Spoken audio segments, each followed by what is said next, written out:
കടമറ്റത്ത് കത്തനാർ ഭാഗം 1. തിരുവിതാംകൂറിലുള്ള കുന്നത്തുനാട്ട് താലൂക്കിൽ കടമറ്റം എന്നൊരു ദേശത്ത് ഒരു പാവപ്പെട്ട കുടുംബത്തിലാണ് കടമറ്റത്ത് കത്തനാർ ജനിച്ചത്. അദ്ദേഹത്തിൻ്റെ പേര് പൗലോസ് എന്നായിരുന്നു. അതുകൊണ്ട് ചെറുപ്പത്തിൽ അദ്ദേഹത്തെ എല്ലാവരും കൊച്ചു പൗലോസ് എന്നാണ് വിളിച്ചിരുന്നത്. ചെറുപ്പത്തിൽ തന്നെ മാതാപിതാക്കൾ മരിച്ചുപോയി അനാഥനായി തീർന്ന പൗലോസ് പട്ടിണി സഹിക്കാനാവാതെ എത്തിച്ചേർന്നത് അടുത്തുള്ള ദേവാലയത്തിലാണ്. കരഞ്ഞുകൊണ്ടിരുന്ന ആ കൊച്ചു പയ്യനെ കണ്ട് അലിവ് തോന്നി ആ പള്ളിയിലെ വികാരി കൊച്ചു പൗലോസിനെ സ്വന്തം മകനായി ഏറ്റെടുത്തു. സമ്പന്നനായ ആ കത്തനാരുടെ വീട്ടിൽ കൊച്ചു പൗലോസ് സന്തോഷത്തോടെ ജീവിച്ചു. കുറച്ചു ദിവസം കൂടെ താമസിച്ചപ്പോൾ തന്നെ കൊച്ചു പൗലോസ് സുശീലനും ബുദ്ധിമാനുമാണെന്ന് ആ കത്തനാർ മനസ്സിലാക്കി. അദ്ദേഹം അവനെ ഒരു ഗുരുനാഥൻ്റെ അടുത്താക്കി വിദ്യാഭ്യാസം നൽകി. കൂടാതെ സുറിയാനിയും ഒരു കത്തനാരാകാൻ വേണ്ട കാര്യങ്ങളും അദ്ദേഹം തന്നെ അവനെ പഠിപ്പിച്ചു. ഇങ്ങനെ 5-6 കൊല്ലം കഴിഞ്ഞപ്പോൾ കൊച്ചു പൗലോസ് മലയാളം, സുറിയാനി എന്നീ ഭാഷകളും ഒരു പട്ടക്കാരൻ ഗ്രഹിച്ചിരിക്കേണ്ട കാര്യങ്ങളും പഠിച്ചെടുത്തു.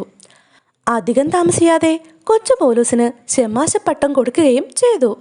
അന്നു മുതൽ ആ യുവാവിനെ എല്ലാവരും പൗലോസ് ശമാശൻ എന്ന് വിളിച്ചു. പൗലോസ് ശമാശൻ്റെ വളർത്തുപിതാവായ വലിയ കത്തനാർ വലിയ സമ്പന്നനായിരുന്നു. അദ്ദേഹത്തിന് ധാരാളം പശുക്കളും ഉണ്ടായിരുന്നു. പശുക്കളെ മേയ്ക്കുവാൻ ഒരു ഭൃത്യനുണ്ടായിരുന്നു.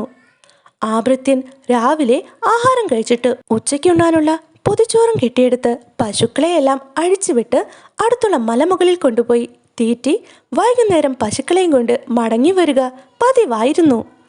ഒരു ദിവസം അവൻ പശുക്കളെയെല്ലാം തീറ്റി വൈകുന്നേരം എല്ലാറ്റിനെയും കൊണ്ട് മടങ്ങി വരികയായിരുന്നു.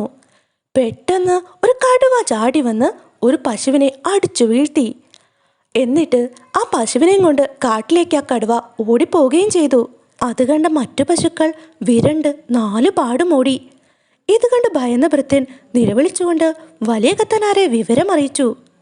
സ്വന്തം മക്കളെപ്പോലെ വലിയ കത്തനാർ സംരക്ഷിച്ചു പോന്ന പശുക്കൾക്ക് ഇങ്ങനൊരാപത്ത് സംഭവിച്ചു എന്നറിഞ്ഞ വലിയ കത്തനാർക്ക് സങ്കടമായി. അദ്ദേഹവും പൗലോസ് ചെമ്മാശനും കുറച്ച് നാട്ടുകാരും കൂടി കാട്ടിലേക്ക് പശുക്കളെ അന്വേഷിച്ചു പോയി. കാട്ടിൽ കയറിയ ശേഷം ഓരോരുത്തരും പശുക്കളെ അന്വേഷിച്ച് 4 ദിക്കിലേക്കും പിരിഞ്ഞുപോയി. നേരം ഇരുട്ടി. അതുകൊണ്ട് ഇന്നിനി അന്വേഷിച്ചിട്ട് കാര്യമില്ല എന്ന് പറഞ്ഞ് കത്തനാരും കൂട്ടരും തിരികെ പോന്നു. കത്തനാർ വീട്ടിലെത്തിയപ്പോൾ കടുവ പിടിച്ച പശു ഒഴികെ ബാക്കിയെല്ലാ പശുക്കളും തിരികെ തൊഴുത്തി നിൽക്കുന്നത് കണ്ടപ്പോൾ അദ്ദേഹത്തിന് സന്തോഷമായി. ഒരു പശുവിനെ നഷ്ടപ്പെട്ടെങ്കിലും ബാക്കിയെല്ലാം രക്ഷപ്പെട്ടല്ലോ എന്നോർത്ത് അദ്ദേഹം സന്തോഷിച്ചു. അപ്പോഴാണ് പൗലോസ് ചെമ്മാശൻ്റെ കാര്യം അദ്ദേഹം ഓർത്തത്. രാത്രി നേരം വൈകിയിട്ടും ചെമ്മാശൻ മാത്രം തിരിച്ചു വന്നില്ല. വലിയ കത്തനാർക്ക് ആദിയായി. പോയതൊരുമിച്ചാണെങ്കിലും കാട്ടിൽ ചെന്നതിന് ശേഷം കത്തനാരോ കൂടെ ഉണ്ടായിരുന്നവരോ ചെമ്മാശനെ കണ്ടിരുന്നില്ല. സമയം കടന്നുപോയിക്കൊണ്ടിരുന്നു. വലിയ കത്തനാരുടെ ആദിയും കൂടി വന്നു. പൗലോസ് ചെമ്മാശനെ വലിയ കത്തനാർ സ്വന്തം മകനായി കണ്ട് സ്നേഹിച്ചിരുന്നു. അവർ ഒരുമിച്ചായിരുന്നു ഭക്ഷണം പോലും കഴിച്ചിരുന്നത്. വലിയ കത്തനാർ ചെമ്മാശനെ കാത്ത് അർദ്ധരാത്രി വരെ വാതിക്കലിരുന്നു. അവസാനം ആഹാരം കഴിച്ചു എന്ന് വരുത്തി ഉറങ്ങാൻ കിടന്നു. ചെമ്മാശനെക്കുറിച്ചുള്ള ചിന്തയിൽ വലിയ കത്തനാർക്ക് ഒരു പോള കണ്ണടയ്ക്കാൻ കഴിഞ്ഞില്ല. എങ്ങനെയോ നേരം വെളുപ്പിച്ച അദ്ദേഹം രാവിലെ തന്നെ 10-15 പേരുമായി കാട്ടിലേക്ക് പോയി. എല്ലായിടത്തും അന്വേഷിച്ചിട്ടും പൗലോസ് ചെമ്മാശനെ മാത്രം ആരും കണ്ടില്ല. 4-5 ദിവസം എല്ലാവരും ചെമ്മാശനെ അന്വേഷിച്ചു നടന്നു. ഒരു വിവരവും കത്തനാർക്കും കൂട്ടർക്കും കിട്ടിയില്ല. അവസാനം കടുവ കടിച്ചു കീറി കൊന്നു കാണും എന്ന് നാട്ടുകാർ വിധി എഴുതി.